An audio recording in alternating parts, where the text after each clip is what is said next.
This is the Poison Terminator podcast. My name is Carlo Diolim.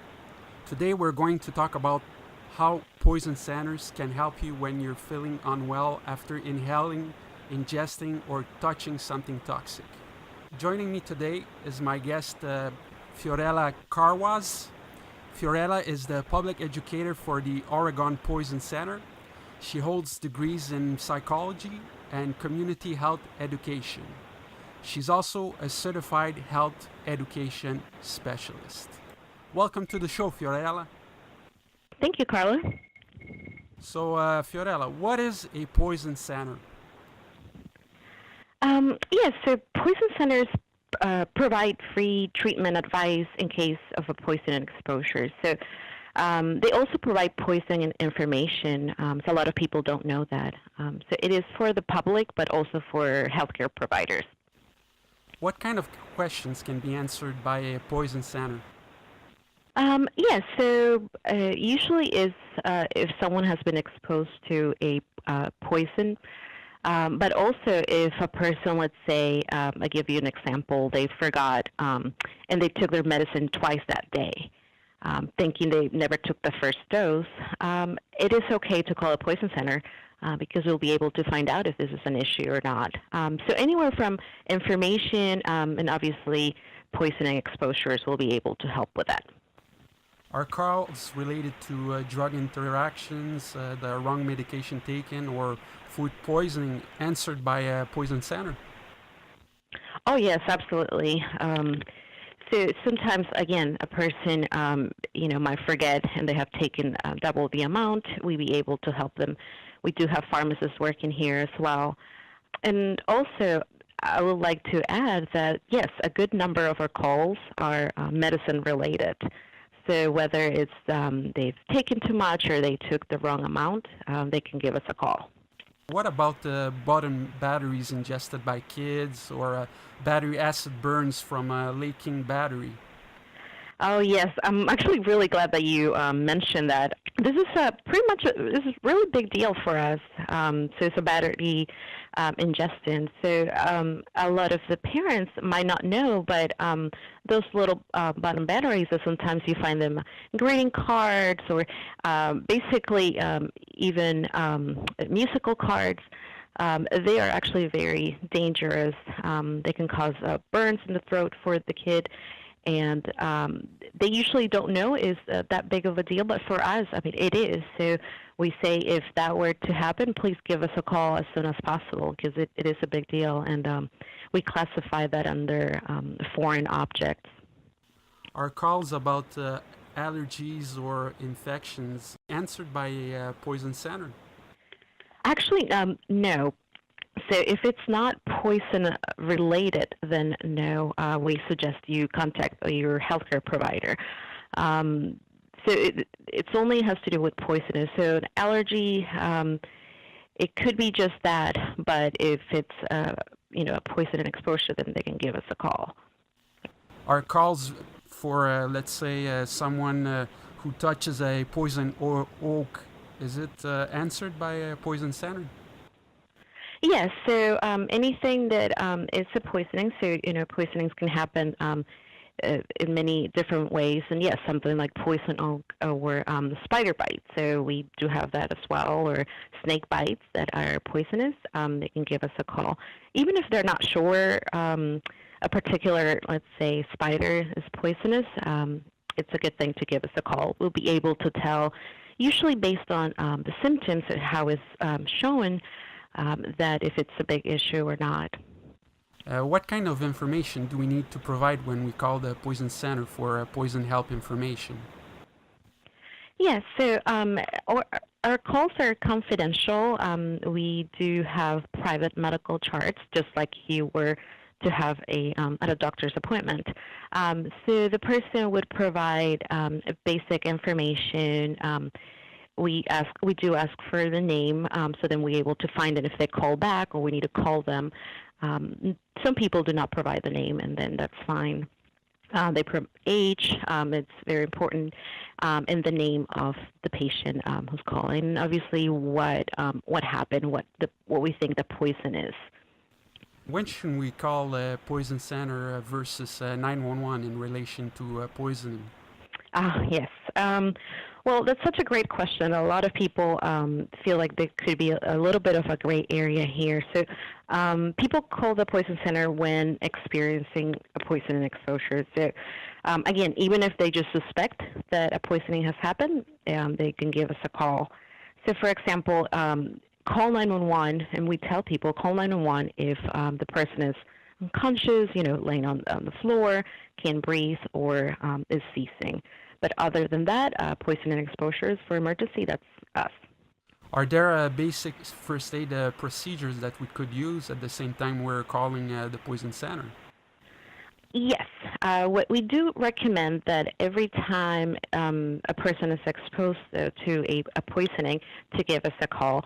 But let's say a person gets something in the eye, we do recommend to irrigate the eye. And depending on what it is, the substance, the amount of time could vary, but a good average is maybe 15 or 20 minutes.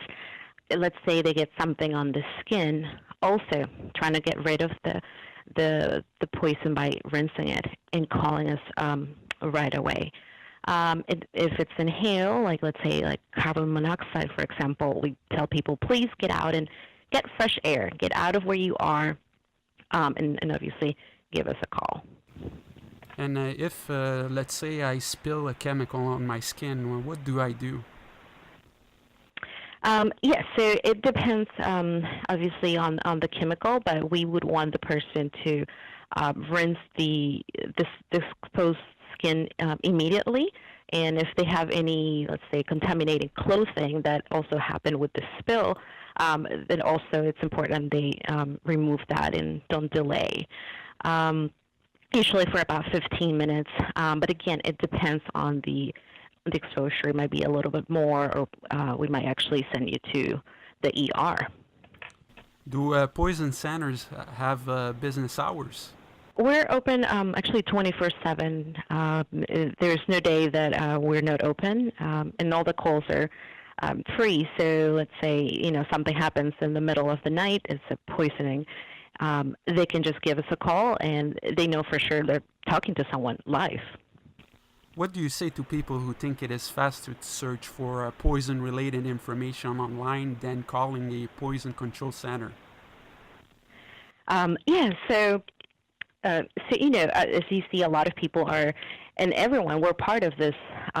We're looking for information online, and something that this is where things seem to be going, but there's just so much out there in Google or WebMD and other sources that you can look up, but you actually are not 100% sure if the source is credible.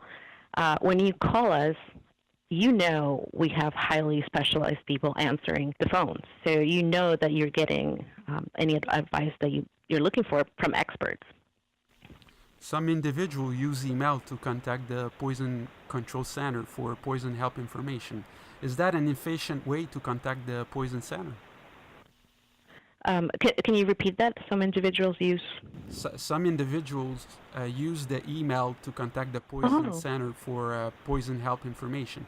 Is that an efficient way to contact the Poison Center?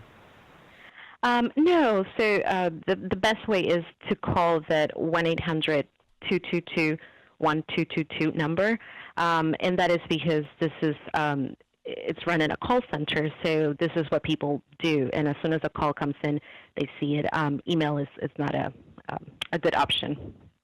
What are the steps we can take to prevent poisoning by adults and kids in our homes? Yeah, so there are a lot of safety tips that we can recommend for, let's say, parents. And this is parents of little ones and even teenage or even a little bit older age groups. So we always tell them to get their medications and household products up, away, preferably locked, out of sight. Kids will get into things if they're determined to. And if perhaps they're older, you also, you discourage them using this in case it's something that they're doing. Obviously, always have the poison help number handy, and we just recommend people to save the number. on their phones, because that's honestly the best tool to have when encountering a poisoning. And well, I would say one thing is that a lot of parents think something that's called child-resistant packaging would prevent the kid from getting into a poison, and that's not the case. It's just what's happening is that it's delaying the time for the kid to actually get to open things. So things like that are not childproof, and we tell people, please supervise as well. Describe to us the outreach, education, and prevention activities done by poison centers. Yeah, so each poison center is run a little bit differently, but a lot of people don't realize that we have other components other than the helpline, which is our very important component. Educational outreach is very important role here at poison centers. For example, here at the Oregon Poison Center, we host presentations, we go to seminars, and we are just out there in the community trying to get poison information out. Maybe there's a latest hazard that came up and something we want the people to know. One thing is that we're also starting to use a lot more social media, blogs, and this is where people are connecting, and I think it's a very important tool to have and for us to be there too. Can you give us an example of an outreach activity that you do in the community? Sure, yeah. Yes, so I drive about 45 minutes to get to a clinic in a little more rural area outside of Portland. And they specialize and they work with a lot of migrant workers. So I work with migrant workers, and I also speak Spanish. So some of my outreach is bilingual. So I would say something in English and something in Spanish. And we talk about pesticides or whatever is something, the topic that's important to them. And you just stated that you speak Spanish. Let's say people who speak another language than Spanish, can they have like a service that will translate what the operator at the poison center will tell them?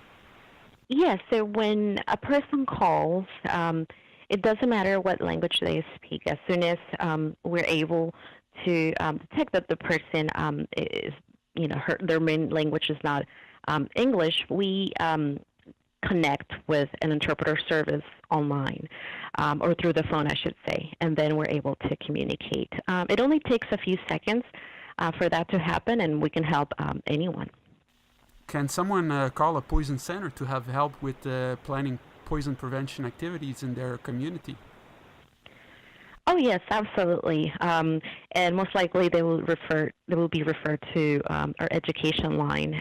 It's a line that I am constantly checking. And if we're looking for partners, I think it's a really great opportunity to get the word out, and all over Oregon.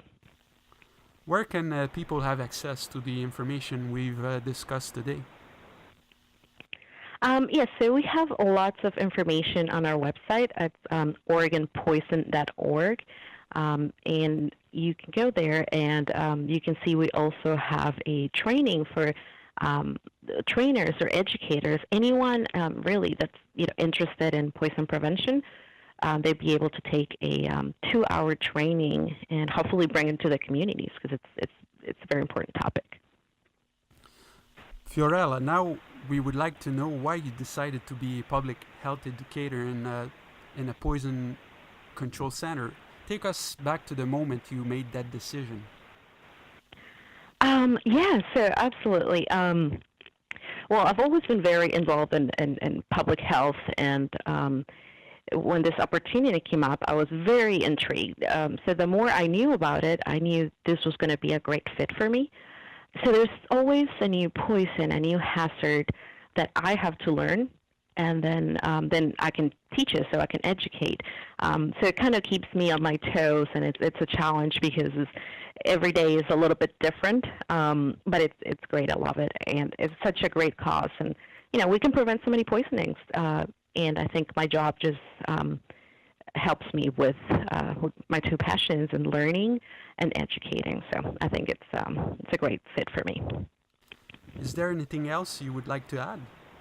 I guess I would like to say that we urge people to save the poison help number. Again, this is very important. While they're, if a poisoning is happening, they're looking around, oh, what is the number? But if you already have it, that time could be very valuable. So we urge people to text the word poison to 797979, and this works all over the U.S. It prompts them with the poison help number, and they can save it and hopefully share it with their friends. Yeah.